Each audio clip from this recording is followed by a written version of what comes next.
É, Meu nome então é Caio, eu sou R1 da UFTM, para quem não é da UFTM e está assistindo a aula, eu vou falar um pouco da colelitíase e de suas complicações. Antes de entrar nos diagnósticos propriamente ditos, eu vou falar um pouco da composição dos cálculos. Esses cálculos são divididos em três, que seriam os cálculos de colesterol puro, os mistos e os pigmentados. Eu agrupei os de colesterol puro e os mistos em um só, porque na prática, para a gente, nós radiologistas, vão ser cálculos que não são visíveis ao raio-x, por serem cálculos que têm uma composição predominantemente de colesterol. Cálculos de colesterol puro é raro, na verdade, são menos de 10%. A grande maioria vão ser esses cálculos mistos, que representam mais de 80% dos cálculos. A gente ainda tem os cálculos pigmentados, que a fisiopatologia vai ser diferente, vai ser principalmente por uma supersaturação da bilirrubina indireta, que vai conjugar com cálcio, formando bilirrubinato de cálcio. E por ter o cálcio em sua estrutura, esses sim vão ser cálculos radiopagos. Porém, eles representam apenas entre 15 a 25% dos cálculos. Por isso, a gente geralmente não vê os cálculos biliares no raio-x. Por definição, são cálculos que têm menos de 20% do conteúdo formado à base de colesterol. Eles ainda podem ser subdivididos em marrom ou pretos. Os marrons seriam secundários a uma infecção, principalmente bacteriana, e esses do bilirrubinato de cálcio proveniente da hemólise de hemácias vão ser pretos por causa da decomposição mesmo do pigmento de ferro. Então, entrando nos diagnósticos, nas doenças, a gente tem a colecistolitíase, que na prática é sinônimo de colelitíase, porém algumas referências empregam que o termo correto para cálculo da vesícula seria a colecistolitíase. É muito prevalente no nosso meio e a grande maioria vai ser assintomático. Alguns vão apresentar cólica biliar, que tipicamente é uma dor no quadrante superior direito do abdômen, associado aí às alimentações ricas em gorduras e com uma duração menor de 6 horas. Como fator de risco dessa doença, a gente tem que o sexo feminino é o principal fator de risco.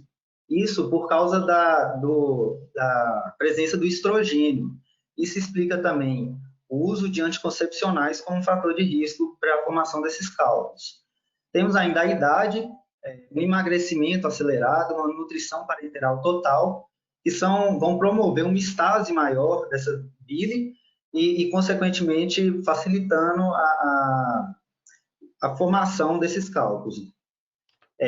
Pacientes obesos ainda, por supersaturação de colesterol, e mais raramente a gente tem também doenças que acometem o ilho. O ilho é a região que vai reabsorver os ácidos biliares. Então, se qualquer acometimento nessa região, a gente vai ter uma diminuição dos ácidos biliares consequentemente, uma menor emulsificação dos colesteróis e da gordura, também facilitando a formação desses cálculos. E tem ainda, como eu falei, as hemólises vão liberar muita bilirrubina indireta no sangue. Essa bilirrubina vai conjugar com cálcio, podendo formar os cálculos pretos. Então, principalmente na pediatria, nas crianças, é bom pesquisar anemia falciforme quando a gente vê cálculos na vesícula. Com relação aos métodos de imagem, então, a gente vai ter que o raio-x vai ter uma baixa sensibilidade, devido à grande maioria dos cálculos serem radiotransparentes, e o ultrassom vai ser o método de escolha. Em qualquer dor no quadrante superior do abdômen, o ultrassom sempre vai ser o primeiro método a ser indicado. Por quê? Ele tem uma acurácia de 95% para a visualização desses cálculos na vesícula. Tem algumas limitações, porém a acurácia dele é muito alta. O que a gente vai ver no ultrassom, então? Vão ser imagens hiperecogênicas, imagens brancas, que vão ser móveis à mudança de decúbito e com sombra acústica posterior. Essas últimas duas características são muito importantes para diferenciar de alguma massa, que também pode ser hiperecogênica, porém não vai mudar de posição com a mudança do decúbito do paciente. E a sombra acústica posterior, é importante falar que ela não é exclusiva dos cálculos ricos em cálcio. a gente fica com a impressão de que as estruturas cáusticas que vão levar essa sombra acústica posterior, mas mesmo os cálculos de colesterol, quando maiores de 3 milímetros, eles vão gerar uma sombra acústica posterior. Aqui, então, à esquerda tem um raio-x. Nesse raio-x tem imagens com a densidade de cálcio na topografia da vesícula, mostrando os cálculos, a colecistolitíase, e nas outras duas imagens, como que seriam esses cálculos no ultrassom, com as características que eu citei anteriormente. Nessa terceira imagem aqui tem a medida da parede, mostrando que é uma parede fina. Então, fazendo um diagnóstico aqui de apenas cálculo na vesícula e não de inflamação, que aí seria um outro diagnóstico que eu vou falar mais à frente, que é a colecistite. A tomografia e a ressonância não são métodos indicados para se fazer o diagnóstico de colecistolitíase, porém é importante saber como que esses cálculos se apresentam nesses exames, porque podem ser um achado. Então, a tomografia tem uma sensibilidade menor que o ultrassom para a detecção desses cálculos, e quanto maior a porcentagem de colesterol desses cálculos, maior vai ser a dificuldade de diagnosticá-los, porque vai ter uma densidade menor, mais próxima de gordura. Esse sinal do Mercedes-Benz eu vou mostrar na imagem. E na ressonância, se a gente pensar que a bile é composta basicamente por líquido, ela vai ter um hipersinal em T2 e um hipossinal em T1. Então, em T2, o que a gente vai ver? A gente vai ver falhas de enchimento dessa bile. Então, a gente vai ver áreas de hipossinal entremeadas por uma bile que tem hipersinal. Em T1, pode ser usado para ver os cálculos pigmentados. E aqui, adiantando um conceito que eu vou explorar mais na frente, a colangiorressonância é o padrão ouro para avaliar as vias biliares. Aqui, no caso de colecistolitíase, não vai ter tanta indicação a colangiorressonância, porque geralmente as vias biliares vão estar abertas, em quadro não inflamatório.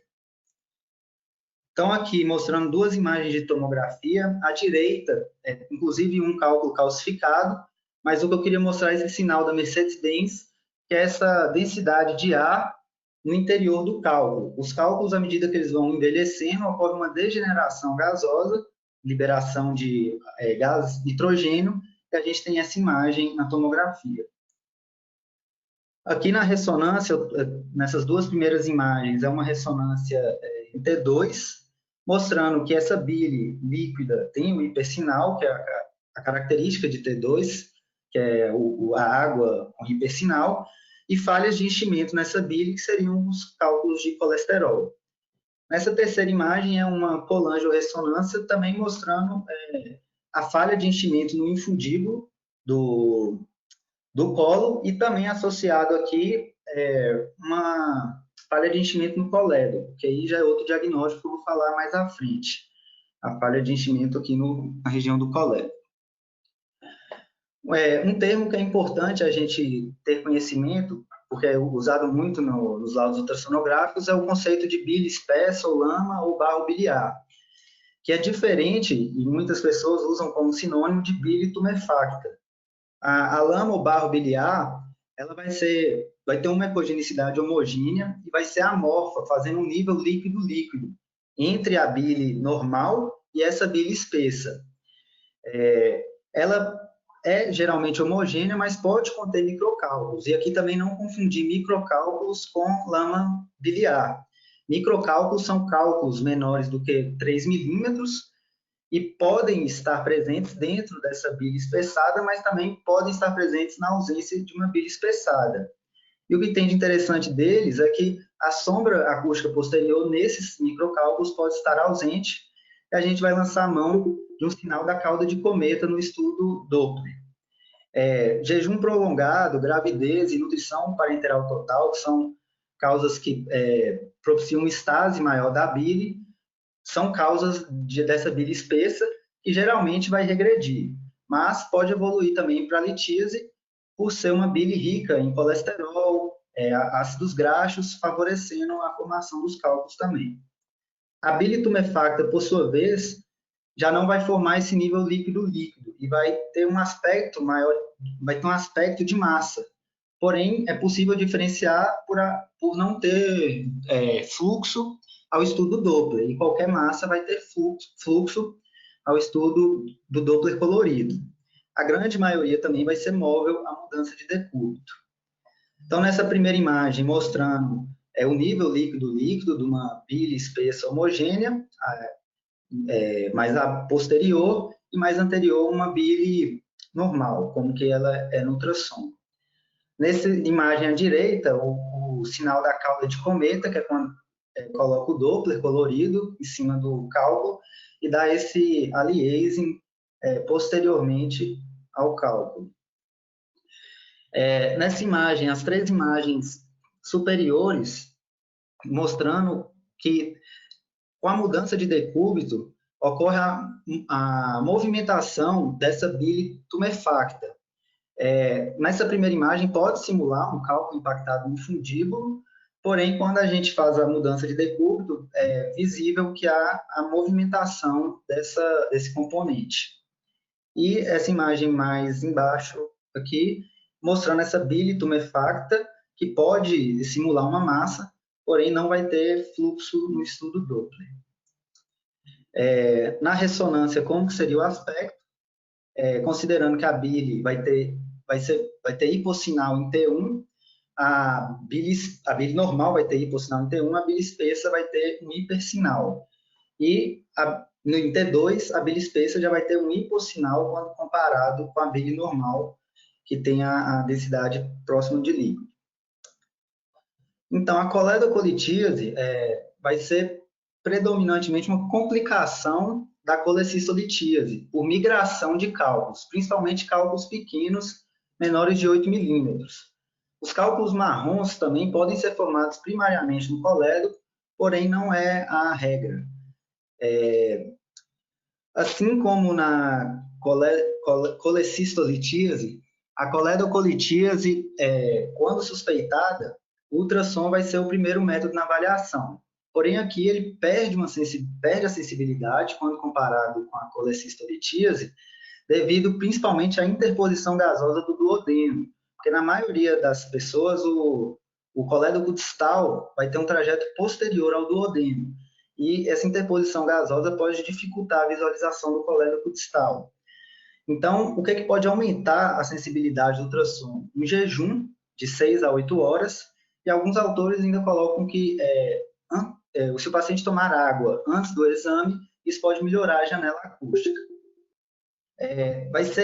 Não vai ser, na maioria das vezes, que a gente vai conseguir ver o cálculo diretamente no colédoco. Então, a gente tem sinais indiretos que a gente vai procurar que falam a favor de uma coledocolitíase. A gente tem esse sinal do duplo cano, que seria a dilatação do colédoco a montante de onde o cálculo está impactado. Eu vi que os valores de referência que eles colocam é de 6 milímetros, alguns autores colocam também 4 milímetros, acrescentando 1 milímetro a cada década. Então, com 70 anos seria 7, com 80 anos 8. Pós-colecistectomia, a gente amplia esse valor para 1 centímetro, e também as vias biliares intrahepáticas podem estar dilatadas em casos mais acentuados. O valor de referência aqui que eu vi seria maior de 2 milímetros. Então, nessa imagem de ultrassom, a gente consegue ver um cálculo na vesícula, formando a sombra acústica, e um cálculo aqui também no colédoco e um colédoco dilatado. Já nessa imagem da direita, a gente não vê o cálculo no colédoco, mas a gente tem esse sinal do duplo cano, que seria o colédoco dilatado bem acima e paralelo da veia porta. E aqui as vias biliares também dilatadas. Tem a medida aqui no cantinho de 2 centímetros desse colédoco bastante dilatado. A colangiorressonância, então, vai ser o padrão ouro para a detecção de cálculos no colédoco, com elevada sensibilidade e elevada especificidade. E vai ser útil quando a gente não conseguir fazer esse diagnóstico, principalmente pelo ultrassom. E, como eu já mostrei nos slides anteriores, vamos ter principalmente a falha de enchimento nas vias biliares. A colangiopancreatografia retrógrada endoscópica, como o Bruno já falou, hoje em dia é um método basicamente reservado quando a gente vai associar alguma intervenção terapêutica. Ele, usado exclusivamente para fazer diagnóstico, não é muito usado, porque é um procedimento invasivo e vão ter complicações inerentes, como hemorragia, sepsis, e complicações que são complicações também da coledocolitíase, que é a pancreatite e a colangite. Então, eles são reservados mesmo para quando vai se fazer alguma intervenção terapêutica. Aqui são duas imagens de colangiorressonância. Essa primeira imagem aqui à direita, mostrando o colédoco dilatado com hipersinal, que é a bile, né? Que a gente lembrar que ela tem uma densidade próxima da água, então vai ter hipersinal. E essas estruturas arredondadas com hipossinal, que seriam as falhas de enchimento e os cálculos no colédoco. À direita aqui seria um outro exame de um outro paciente, mas mostrando esses mesmos achados, as falhas de enchimento, e aqui também mostrando uma dilatação já das vias intrahepáticas. Aqui é um caso de um mesmo paciente, à esquerda mostrando uma ressonância desse paciente, também em T2, com a bile com hipersinal, e mostrando aqui no colédoco essa estrutura arredondada de hipossinal, que seria o cálculo. E como que fica essa imagem, como que fica o corte desse paciente com uma colangiorressonância, também mostrando que não há progressão do hipersinal aqui do colédoco, por causa devido a uma imagem também de falha de enchimento. Então, como complicações da colecistolitíase, eu vou citar algumas delas, a gente vai ter a colecistite aguda, a síndrome de Mirise e a colecistite crônica, são as três principais. Além delas, a gente vai ter a colangite e a pancreatite aguda, que também são complicações da coledocolitíase, especialmente quando esses cálculos são menores de 8 centímetros, ou menores de 8 milímetros. Isso, por serem pequenos, isso facilita a migração deles, seja para o ducto de Wissel ou para impactar no colédoco distal, podendo levar também uma pancreatite aguda. Então, a colecistite litiásica aguda representa 95% dos casos de colecistite aguda.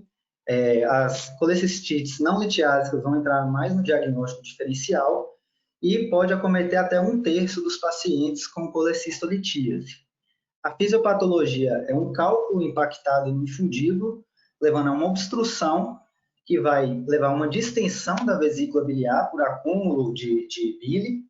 Essa distensão acaba levando à constrição dos vasos parietais, com redução do fluxo e consequente inflamação parietal.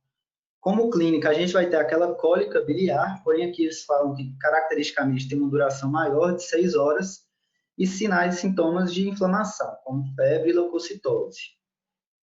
O ultrassom vai ser o exame mais sensível, sempre quando a dor for no quadrante superior direito, a gente lança a mão primeiramente do ultrassom. Os sinais mais específicos que a gente vai ter vai ser a presença de um cálculo impactado no fundíbulo ou a presença de cálculo vesicular associado ao Murphy sonográfico, que nada mais é do que a manobra de Murphy que a gente faz na palpação, porém feito com um transdutor. Outros achados que vão ser menos específicos, porém vão ser mais sensíveis, são encontrados em mais pacientes, vão ser o espessamento parietal difuso, e aqui é importante que ele seja difuso. Eu vi que o valor de referência inferior seria 3 milímetros, variando de 3 a 4. Uma delaminação da parede, onde a gente consegue distinguir a submucosa, a muscular e a serosa. Uma vesícula hidrópica, que vai ser definida por um diâmetro maior de 4 a 5 centímetros, em diâmetro transverso. Líquido perivesicular e ainda a lama biliar. Nessa imagem aqui do ultrassom, a gente vê no corte transversal cálculos no interior da vesícula e uma parede espessada em todo o diâmetro da vesícula. Aqui à direita mostrando também que esse cálculo que tinha cálculos também impactado no ducto biliar comum.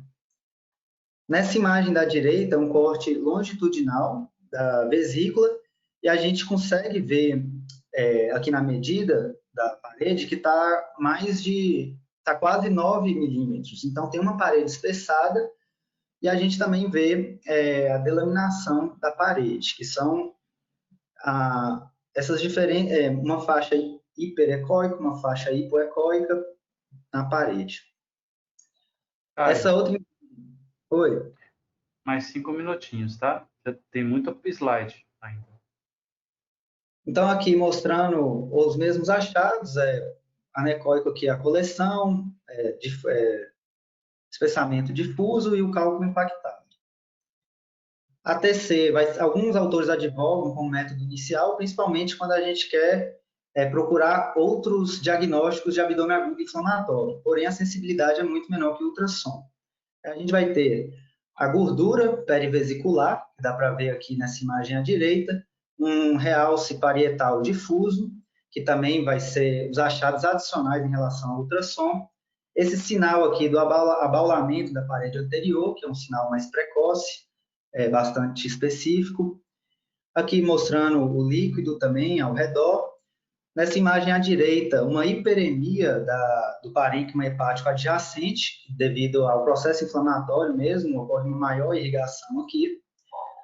Aqui, lembrar que, apesar do espessamento da vesícula ser o critério mais lembrado, ele não é específico. Ascite, insuficiência cardíaca, renal, podem causar. Colecite gangrenosa, quando a complicação mais comum, a gente tem a necrose da parede, não vai ser um achado fácil, não vai ser um diagnóstico fácil pela imagem. Porém, a gente tem aqui essa membrana intraluminal como um achado e a ausência do morfo sonográfico, porque já vai ocorrer a denervação do fundo da vesícula.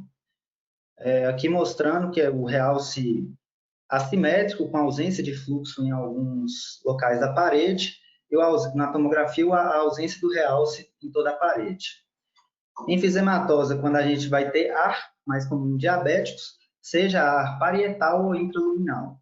No ultrassom um pouco mais difícil de ver, vai ser essa imagem hiperecóica com uma sombra acústica suja, diferente da sombra acústica pura dos cálculos. A síndrome de Mirize, então, é uma obstrução extrínseca causada por um cálculo impactado no infundíbulo ou no ducto cístico. Ela vai ser incomum, porém é de diagnóstico. O diagnóstico é importante, mesmo que ele é feito apenas em menos de 50% dos casos. Geralmente, os diagnósticos são feitos após a cirurgia. E isso é importante tentar, pelo menos, suspeitar desse diagnóstico antes da cirurgia, porque é uma causa importante de atrogenia, da lesão de via biliar iatrogênica, cirúrgica, e de conversão de cirurgia laparoscópica para via aberta. Aqui temos os tipos. Esses tipos é importante saber, porque eles vão ajudar o cirurgião no planejamento da cirurgia. Então, basicamente, o que a gente tem é a ausência de fístula colecisto-biliar, de 2 a 4 fístulas colecisto-biliar progressivamente maiores, e cada uma tem uma técnica cirúrgica própria, e 5 quando tem fístula também já entre o colédoco e o duodeno. Na imagem, a gente vai ter a dilatação extrahepática, em alguns casos até intrahepática, e aqui vai ser muito importante a colangioressonância para a gente ver também as variações anatômicas que vai ajudar no planejamento cirúrgico, desse caso. Aqui mostrando como que seria uma inserção normal do ducto. Nesse caso aqui, uma inserção baixa, já próxima ali do pâncreas, que é uma variante anatômica que predispõe à síndrome de Mirize. A outra variante que predispõe é esse ducto cístico, também de inserção baixa e com um trajeto paralelo ao ducto hepático principal. Aqui mostrando um cálculo. Nessa primeira imagem dá para ver a transição do ducto hepático comum. Ele começa aqui mais fino e distalmente ele dilata, podendo aumentando a suspeita dessa síndrome. E nessa imagem da direita, mostrando um cálculo impactado com um ducto colédoco dilatado ao montante. Tomografia mostrando um cálculo na topografia do infundíbulo com dilatação das vias biliares intrahepáticas. E uma ressonância mostrando o mesmo que a tomografia, né, a falha de enchimento do infundíbulo com as vias biliares dilatadas, e a coluna de ressonância mostrando o ducto de trajeto paralelo em inserção baixa. A crônica vai ser muito comum, são episódios repetitivos de cólica biliar ou de colecistites autolimitadas. Tem uma relação com carcinoma de vesícula biliar. Nós podemos ter a forma esclerotrófica ou a forma de vesícula em porcelana. Nessa esclerotrófica, a vesícula vai estar bastante atrofiada, e na vesícula em porcelana a gente vai encontrar cálcio em sua parede. Nessa imagem da esquerda aqui, a gente tem esse Wall Apple Shadow Sign, que eu não conseguia achar a tradução, mas seria uma parede, a gente consegue ver a parede aqui da vesícula, uma área anecóica, que seria a bile, e posteriormente a parede externa do cálculo, que faz uma sombra acústica posterior. Ela é diferente dessa imagem à direita, que a própria parede da vesícula faz a sombra acústica. Nessa segunda imagem seria a vesícula em porcelana. Aqui, na tomografia, só mostrando que uma vesícula, um paciente com colecistite crônica pode agudizar e ter sinais de colecistite aguda, e aí o diagnóstico vai ser pela história, se é aguda ou crônica. À direita, mais um exemplo de vesícula em porcelana. E para finalizar, o ilho biliar, que vai ser uma complicação da colecistite crônica. Daí é uma complicação da colecistite crônica, porque para que aconteça essa condição, tem que ter fístula entre a vesícula e o trato gastrointestinal. E para ocorrer fístulas, a gente tem que ter um processo inflamatório crônico. Então, essas fístulas, mesmo quando presentes, não são todos os pacientes que vão desenvolver o ilho biliar. A maioria dos cálculos vão passar para o trato gastrointestinal e ser eliminados nas fezes. Porém, 15% deles vão ter um cálculo que vai se impactar principalmente no ilho terminal, que seria a porção mais estreita do intestino delgado. No raio-x, em 1/3, a gente vai conseguir ver a tríade de Higler, que seria o ar na topografia da vesícula, associada à dilatação do delgado e o cálculo ectópico. Aqui eu estou mostrando a imagem da ressonância da tomografia de um mesmo paciente, no mesmo corte, mostrando a relação entre os dois métodos. A tomografia vai ser importante, principalmente para achar o ponto de obstrução, pesquisar também se há ou não uma perfuração, que aí já vira um quadro mais urgente. É isso.